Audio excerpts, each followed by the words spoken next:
as well, to give you the whole picture of what the police have said has happened. They said that they got a call at 12:12 a.m, the early hours of the morning on Monday, from a family member of the 16-year-old girl to say that they had a concern for her safety. It was believed that she was intoxicated in Leeds city centre and needed finding and taking 7 police officers, and that's when she was heard to make an alleged homophobic remark by saying one of the police officers looked like her nana, who was a lesbian, and that sparked the police to make that arrest. But during the arrest, her mother did film what had gone on, and she posted that on TikTok. That's generated a lot of views, and it's also had a lot of outcry as well from the public after they've seen that video. They found it quite distressing, and some people are saying they feel that the police may have acted in a heavy-handed manner. They've certainly received a complaint, which has been assessed by West Yorkshire Professional Standards Directorate, and we do have a copy of the clip just to warn you. It does contain distressing images.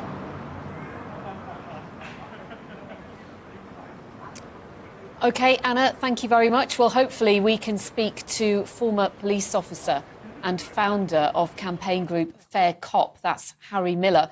Good afternoon to you, Harry. What did you make of this video when you saw it? Do the police have a point, or does the teenager's mother have a point? I was absolutely horrified. Absolutely horrified. Picking up a teenage girl from the city centre is par for the course. That's normal. Teenagers get drunk, they're picked up, they're taken home. No offence there whatsoever. Once they were at their home address, the teenager allegedly said, you know, "Are you a lesbian? You look like my nan." Well, one, that's not an offence. Making a comparison with your grandma is not an offence. But two, even if the comment itself was wrong, you cannot have a public order offence in a private dwelling. You cannot. It is not possible. So the arrest was entirely unlawful. Now then, let's look at it a little bit further. This was not just an arrest. This was not an unlawful arrest. As far as I'm concerned, this was a home invasion by an organised crime gang called West Yorkshire Police. Yes. This was an armed kidnapping of a 16-year-old autistic girl because she happened to say West Yorkshire Police do not like. Every single one of those officers needs sacking, and the Chief Constable Robbins, he needs to go, and needs to go before tea time. So, Harry, just to recap what you just said, you say that the police acted like criminals themselves. They kidnapped almost this young woman, well, teenager, and they acted totally incompetently and didn't know the law. Correct. There is no power of arrest for public order in a private dwelling. If you and I raided unlawfully a person's house and assaulted a teenager and dragged them out and locked them up, we would be arrested for kidnap. Had I been there, I would have arrested all of those officers. I would have fought with them tooth and nail. I would have used everything in my power to overcome them because they were behaving like complete lunatics. This is a terror gang. This is a terrorist gang operating in West Yorkshire. Now, we've tried to appeal to West Yorkshire on many occasions and said you cannot take your understanding of the law from Stonewall, from Mermaids and from Pride. And their response is to block us.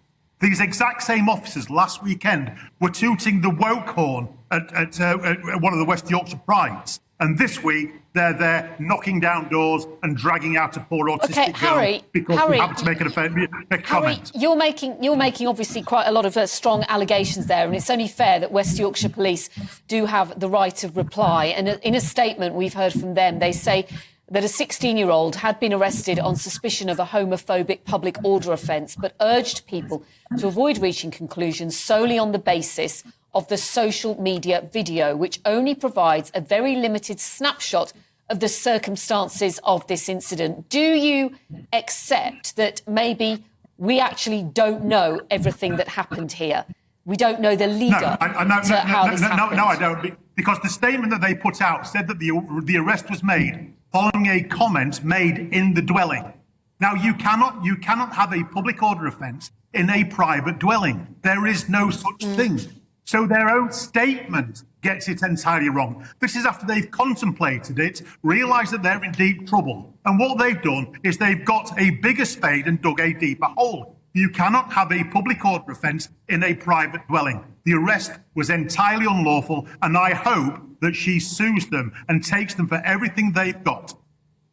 Wow, strong stuff from you, Harry, there. And I'm sure many will agree that this was, well, totally wrong behaviour from these police officers. What do you think should happen now? You've said they should be struck off. Is this something that we've seen from other police officers in recent years? Is this a bigger problem that police officers are acting and behaving in such a fashion? Yeah, absolutely. Only a year ago, myself and a former Royal Green Jacket in Hampshire were arrested for flying a flag. That was it.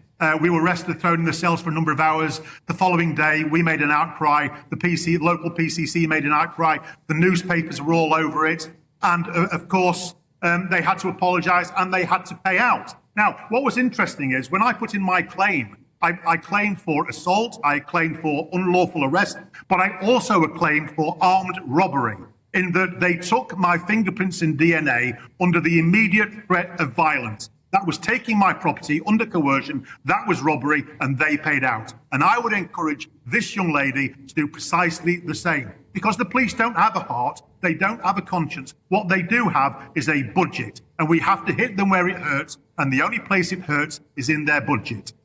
Come on, Harry, though, saying that was akin to armed robbery, that sounds a little bit OTT to some people. No. The definition of theft is taking property that belongs to another without any unlawfully. Now, if you take property that belongs to another under the immediate threat of violence, and that's what happened with me with DNA. I said, if I don't give you my DNA, what happens? And they said, we will pin you down and pull out your hair. That is the immediate threat of violence. So it is robbery. And the person was armed, so it's armed robbery. We don't have a right of response from officers involved in this incident. What we do have is a right of response, in the incident you're talking about. We do have a right of response from West Yorkshire Police in terms of the story we're bringing you today. And just to add a little bit more information to what they're saying, which we must do for balance, officers had their body-worn video cameras activated during their wider involvement with this young girl, say West Yorkshire Police, which does provide additional context to their actions. We have received a complaint in relation to this incident, which is currently being assessed by West Yorkshire Professional Standards Directorate. While that ongoing process and the active criminal investigation limit our ability to fully discuss the incident in detail, this is a very long statement, we feel it is important for people to have some context about the circumstances. Thank you very much indeed, Harry Miller, for your point of view on that one. I think it's quite incredible that the police could even think that it would be a criminal offence to say that a police officer looked like their lesbian grandmother. I think that is just quite incredible that the police would feel empowered to suggest that that is a crime. I think there's plenty more important things for them to be doing. Yes, and 7 police officers. Let us know what you think at home on that one. New duties